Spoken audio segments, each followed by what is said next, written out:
सनातन शांति वाणी में आप सभी का स्वागत है। आज हम जिस विषय में चर्चा करने जा रहे हैं वह विषय संवेदनशील भी है और गुण भी।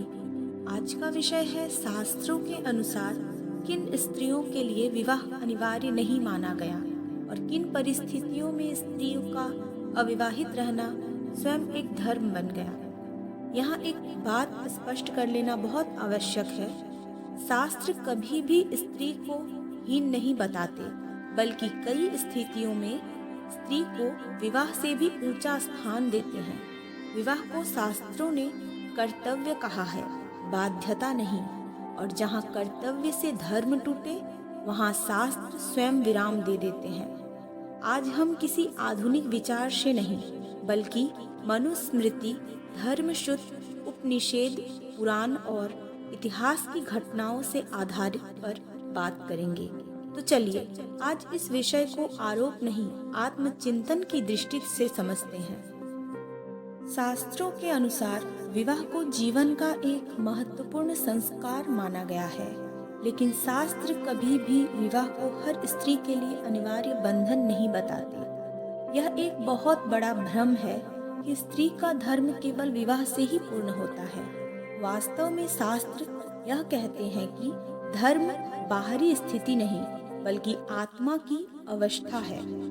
विवाह तभी धर्म है जब वह दोनों आत्माओं को ऊपर उठाए, और जहाँ विवाह आत्मा को बांध दे वहाँ शास्त्र स्वयं पीछे हट जाते हैं। इसलिए आज हम उस विषय को समझने का प्रयास करेंगे जिसे अक्सर गलत ढंग से प्रस्तुत किया गया है कि शास्त्रों के अनुसार किन परिस्थितियों में स्त्री के लिए विवाह आवश्यक नहीं माना गया। शास्त्रों में जीवन को 4 आश्रमों में बांटा गया है: ब्रह्मचर्य, गृहस्थ, वानप्रस्थ और संन्यास। गृहस्थ आश्रम का अर्थ विवाह है, लेकिन यह 4 में से केवल एक मार्ग है, अंतिम नहीं। शास्त्र स्पष्ट कहते हैं कि हर आत्मा का मार्ग समान नहीं होता। किसी के लिए गृहस्थ धर्म मोक्ष का साधन बनता है, तो किसी के लिए वही मार्ग बंधन बन जाता है।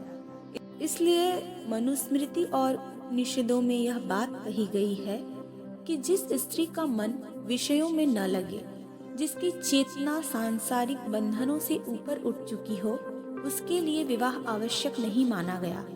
ऐसी अनेक स्त्रियों का उल्लेख शास्त्रों में मिलता है जिन्होंने ज्ञान, तप और ब्रह्मचर्य का मार्ग चुना। गार्गी, मैत्रेयी, अपाला और लोपामुद्रा जैसी स्त्रियों केवल ऋषियों की पत्नियां नहीं थी, बल्कि स्वयं ब्रह्मज्ञान की साधिका थी।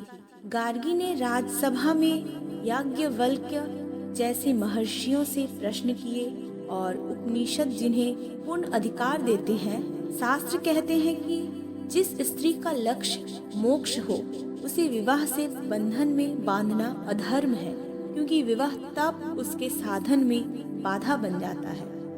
इसके अतिरिक्त शास्त्र वैराग्य की अवस्था को अत्यंत ऊंचा स्थान देते हैं। वैराग्य का अर्थ दुख से भोगना नहीं, बल्कि संसार को समझ लेना है। यदि किसी स्त्री के भीतर भोग, वंश, स्वामित्व या आश्रय की कामना ही समाप्त हो चुकी हो, तो उसे विवाह के लिए बाध्य करना 2 आत्माओं के जीवन को कष्ट देना होता है। धर्म सूत्रों में स्पष्ट लिखा गया है कि वैराग्य युक्त स्त्री को विवाह में बांधना धर्म नहीं, बल्कि दोनों के लिए ही पीड़ा का कारण बनता है। कुछ स्त्रियां ऐसी भी हैं जिन्होंने पूर्व जन्म या इस जन्म में किसी कठोर प्रतिज्ञा के साथ अपना जीवन किसी उद्देश्य को समर्पित कर दिया हो। प्राचीन काल में देवदासी परंपरा का भी मूल अर्थ यही था, ईश्वर को अर्पित जीवन, न कि वह विकृत स्वरूप जो बाद में बना।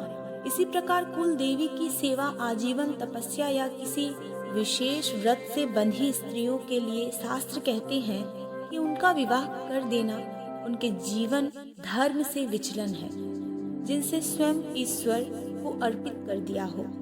उसे जीवन में विवाह आवश्यक नहीं माना गया।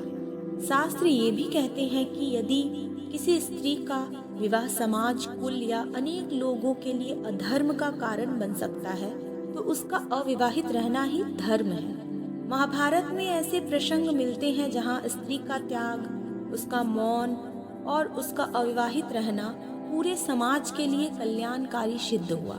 जहाँ विवाह से संघर्ष, रक्तपात या धर्म युद्ध की संभावना हो, वहाँ शास्त्र त्याग को श्रेष्ठ बताते हैं।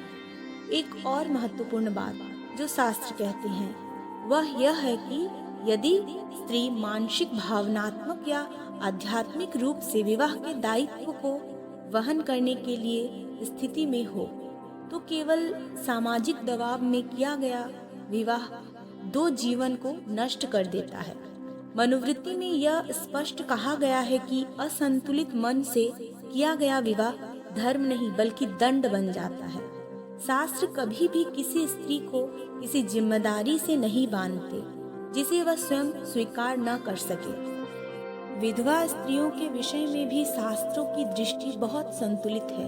शास्त्र कहीं भी यह नहीं कहते कि हर विधवा को पुनर्विवाह करना ही चाहिए और न ही यही कहते हैं कि उसे अविवाहित ही रहना चाहिए। यदि स्त्री स्वयं संयम, सेवा और साधना में संतोष पाले, उसका मन पुनर्विवाह की ओर न जाए, तो उसका अविवाहित रहना सर्वोच्च धर्म माना गया है। शास्त्र निर्णय का अधिकार स्त्री को देते हैं, समाज को नहीं। आज के समय इस ज्ञान को समझना अत्यंत आवश्यक है, क्योंकि अक्सर शास्त्रों के नाम पर स्त्री को बांधने का प्रयास किया जाता है, जबकि सत्य यह नहीं है। शास्त्र स्त्री को रोकते नहीं बल्कि उसे अपना निर्णय चुनने का अधिकार देते हैं। विवाह शास्त्रों में स्त्री की पहचान नहीं बल्कि एक मार्ग है जो आवश्यक हो सकता है लेकिन अनिवार्य नहीं। अंत में यही कहा गया है कि स्त्री का धर्म विवाह नहीं, स्त्री का धर्म उसकी चेतना है। जिस स्त्री की आत्मा जागृत हो, उसका मन स्वतंत्र हो, उसके लिए विवाह एक विकल्प है, बंधन नहीं। यह विषय किसी को ठेस पहुंचाने के लिए नहीं बल्कि यह समझने के लिए है कि धर्म का उद्देश्य जीवन को ऊंचा उठाना है, तोड़ना नहीं। जहाँ जीवन खिलता हो वही धर्म है। अंत में बस इतना ही स्मरण में रखें, शास्त्रों ने कभी स्त्री को बांधने का विधान नहीं रचा, उन्होंने स्त्री को समझने का मार्ग दिखाया है। जहाँ विवाह आत्मा को ऊंचा उठाए वहाँ वह धर्म है, और जहाँ वही विवाह आत्मा को बांध दे वहाँ त्याग ही धर्म बन जाता है। स्त्री का मूल्य उसके विवाह से नहीं, उसकी चेतना, उसका विवेक और उसके धर्म से आंका गया है। इसलिए शास्त्र यह नहीं पूछते कि स्त्री विवाहित है या नहीं, शास्त्र यह पूछते हैं कि क्या वह अपने सत्य के साथ जी रही है, और जहाँ सत्य हो वही धर्म है। हर हर महादेव।